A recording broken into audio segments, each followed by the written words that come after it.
Good afternoon once again. We are here with Dr. Lovell as we continue our discussion on kidney disease. So we're going to ask Dr. Laurel to explain to us what exactly is kidney disease.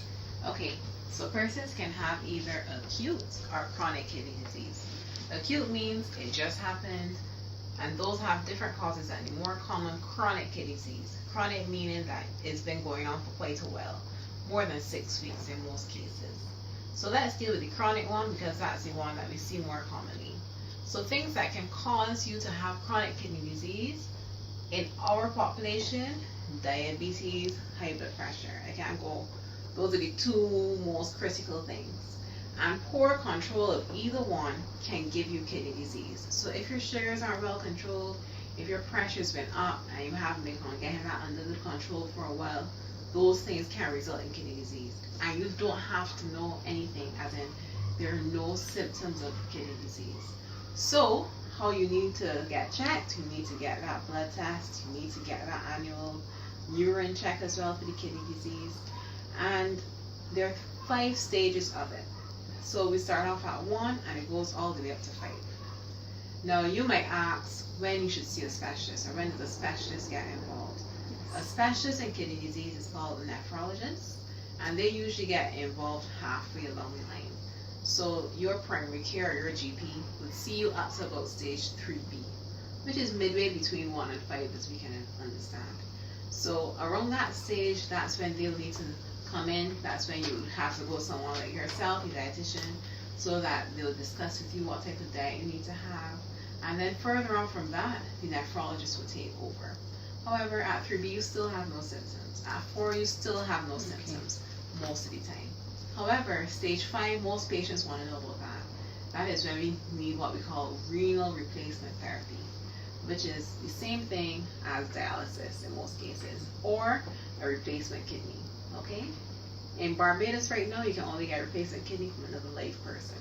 So we don't really do organ transplants and things that you might see on TV. So if a sibling, a relative, a child wants to give you a kidney, then that may be somewhat able to be done here, but however, that's not large scale. Most persons have dialysis at that stage. So the best thing is prevention. So get your sugar under control, get your diabetes under control, and those things can help delay the progression of chronic. The treatment options that you presented, like transplant from a live donor and the dialysis, is really going to be time consuming and expensive in terms of the management. Do we do any live donors here? Do we do transplant here? Again, yes, but not very rarely done, because you can imagine finding a donor, the expenses involved, those things are not really readily available. So prevention, again, better than cure. So let's focus more so on prevention. Let's focus on getting diabetes under control, reducing even people that have diabetes, reducing high blood pressure, and those statistics, rather than even delaying down the line. What type of dialysis do we offer in Barbados, and approximately how many persons would you say are on dialysis? Let's just say all the dialysis spots around the country are totally full right now. There are actually persons who are waiting to go online to get dialysis. So it's a very heavily consumed service and a very heavy financial burden for the government as well. There are 2 types of dialysis, either let's just try to say internal and external, okay? Right? To just simplify things. But at the same time, a machine basically is doing the job of your kidneys. That's what dialysis is.